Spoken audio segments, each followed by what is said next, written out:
Hello everyone, welcome to ऑप्ट्यूसेस। आज के इस वीडियो में हम बात करने वाले हैं कि आपकी लास्ट की 6 डेज़ की स्ट्रेटेजी क्या रहनी चाहिए।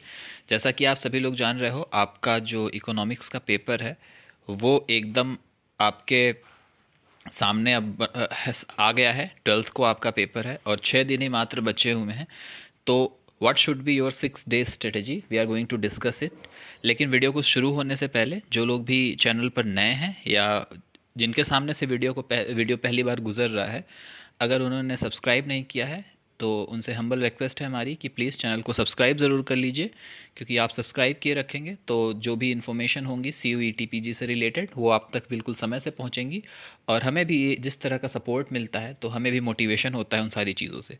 So let's start the video. तो सबसे पहले बात करते हैं टाइम मैनेजमेंट की, क्योंकि ये एग्ज़ाम आपका 1 आवर 45 मिनट यानी 105 मिनट्स का होने वाला है।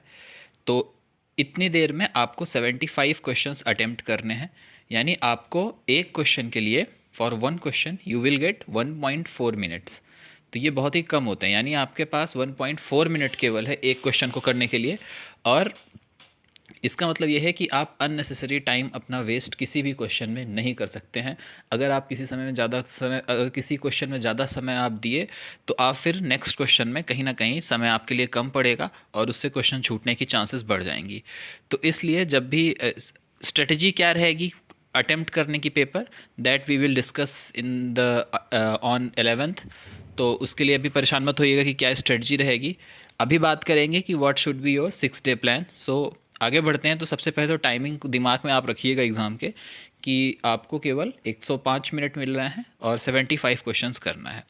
अब ये हमारे सामने सिलेबस है। इस सिलेबस में आपको एक बार मैं दिखा देता हूँ। माइक्रो इकोनॉमिक्स है, मैक्रो इकोनॉमिक्स है, मनी इन्फ्लेशन है, 3 टॉपिक हो गए। Consumption and investment function 4 topic हो गए। स्टैटिस्टिक और मैथमेटिक्स 5 और 6, इंडियन इकोनॉमी 7 टॉपिक हो गए। Indian economy is purely theoretical based, तो ये पूरी कहानी है। अगर आपको याद है तो बहुत ही अच्छा है। अब आप कैसे पढ़ेंगे? 7 टॉपिक 6 दिन है। तो ऐसा करते हैं कि हम लोग मैथमेटिक्स और स्टैट को एक साथ रख लेते हैं, तो 6 दिन 6 टॉपिक हो जाएंगे। अब आपकी स्ट्रेटजी क्या होनी चाहिए 6 टॉपिक पढ़ने के लिए? तो देखिए, आपको ये जानना चाहिए कि इंडियन जो जो आपका इंडियन इकोनॉमी है, ठीक है, मैं इसको आई ई से लिख रहा हूँ, वो एक प्योरली थ्योरेटिकल बेस्ड है, कहानी है। उसको आप लाइटर नोट पे पढ़ सकते हैं। तो इसको आप लास्ट डे के लिए रखिए। लास्ट डे में यानी 11 तारीख को आप इंडियन इकोनॉमी बस रिवाइज करके चले जाइएगा, बिल्कुल एकदम फ्रेश माइंड से जाइएगा। अब आप अपने अकॉर्डिंग सिलेबस को डिवाइड करिए कि आपको हार्ड क्या लग रहा है, मीडियम क्या लग रहा है और इजी क्या लग रहा है। तो इजी में मैं इंडियन इकोनॉमी ही रख रहा हूँ। अब जो सब्जेक्ट आपको हार्ड लग रहे हैं उनको आप एक एक, अब 6 टॉपिक हैं, हमने उसको 6 पार्ट में डिवाइड कर दिया आपके ईज के लिए। आप अपने हिसाब से भी किसी तरीके से डिवाइड कर सकते हैं सिलेबस को। जो सबसे हार्ड लग रहा हो उसको अभी ख़त्म करिए। एक एक दिन सब पे देना है, फटाफट बस रिवाइज कर डालिए। जो भी आपकी थ्योरी लिखाई गई है, जो भी शॉर्ट नोट्स आपने बनाए हैं उसको पढ़ डालिए। और साथ में जो भी आपके पास क्वेश्चन जो भी आपको कराए गए हैं उनको बहुत ध्यान से आप देख डालिए। जो भी एग्जांपल्स कराए हैं उनको देख डालिए। तो पहले जो भी आपको टफ लग रहा है टॉपिक उसको ख़त्म करिए, फिर मीडियम टॉपिक और फिर इजी टॉपिक। इस तरीके से आप 6 दिन में पूरा स्ट्रेटजाइज करके, पूरा प्लान करके आप चीज़ों को कर सकते हैं। अदरवाइज़ अगर आप प्लान नहीं करेंगे तो सब जम्बल्ड हो जाएगा और लास्ट में आप देखेंगे कि कुछ ना कुछ टॉपिक आपका रह गया जो आप नहीं देखे हैं। इसके अलावा क्या करिए, अपनी एक एक कॉपी लीजिए या अपनी एक डायरी लीजिए।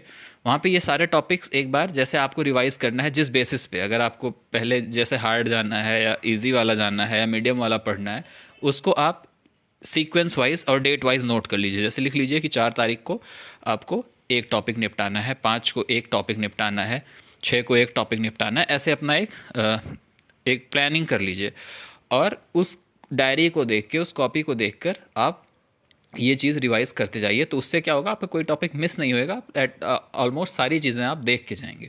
और लास्ट दिन क्या रहेगा, जो आपको जो आसान टॉपिक लग रहा है बस वो पढ़ लीजिए, आसान टॉपिक देख लीजिए और आपके लिए वो बहुत ही फ़ायदेमंद हो जाएगा। आप लाइटर नोट पे जाओगे, आपके पास स्ट्रेस नहीं रहेगा। पढ़ने के बाद अक्सर ऐसा होगा कि आपको लगेगा कि आप जब रात में सोने जाओगे तो लगेगा सारी चीज़ें भूल गई हैं, कुछ भी याद नहीं है, बट उसमें घबराना नहीं है। ऐसा सबके साथ होता है कि आपको लगता है कि सारी चीज़ें भूल गई हैं, बट हमें क्या है, हमारे माइंड में सारी चीज़ें कहीं ना कहीं सेव रहती हैं, और जब भी पेपर आपके सामने आएगा तो वो सारी चीज़ें आपको बिल्कुल आप जो है याद आ जाएंगी, रिकॉल हो जाएंगी। तो इस तरह से आप अपनी स्ट्रेटजी बना सकते हैं। तो उम्मीद है आपको स्ट्रेटजी समझ में आई होगी कि कैसे बनाना है। जो भी चीज़ें आपको नहीं समझ में आ रही थी कि कैसे एक एक पर्टिकुलर वे में आप अपनी कॉपी में लिख लीजिए और उसके हिसाब से अपनी पढ़ाई कीजिए और प्लान करके काम करिए, तभी आप सही समय पर सारी चीज़ें कर पाएंगे। तो वीडियो पसंद आई हो तो लाइक करिएगा, अपने दोस्तों तक ज़रूर भेजिएगा, क्योंकि लास्ट मिनट है, बहुत ही कीमती समय है उनका, और उसको अच्छे से वो यूटिलाइज़ करें। और साथ में कमेंट सेक्शन में अपने आइडियाज़ ज़रूर रखिएगा कि आप क्या प्लान किए हो, आप कैसे कर रहे हो। और सिटी इंटीमेशन स्लिप आपकी आ चुकी है, तो किसको किसको कहाँ कहाँ मिला ये भी कमेंट सेक्शन में आप बता सकते हैं, कौन कौन सी सिटी में किसका पेपर है। और साथ में आप अपने आइडियाज़ कि आप क्या प्लान करके कर रहे हो, आप किस तरह से अपना लास्ट का 6 दिन चला रहे हो, वो ज़रूर लिखिएगा। और साथ में वीडियो को लाइक करिएगा, चैनल को सब्सक्राइब किए रखिएगा। लास्ट दिन में पेपर अटैम्प्ट कैसे करेंगे ये भी हम आपके सामने वीडियो जल्दी ही लाएंगे, और मैथमेटिक्स वगैरह में क्या इंपॉर्टेंट चीज़ है इसका भी वीडियो आप तक जल्दी पहुँचेगा। Thank you everyone.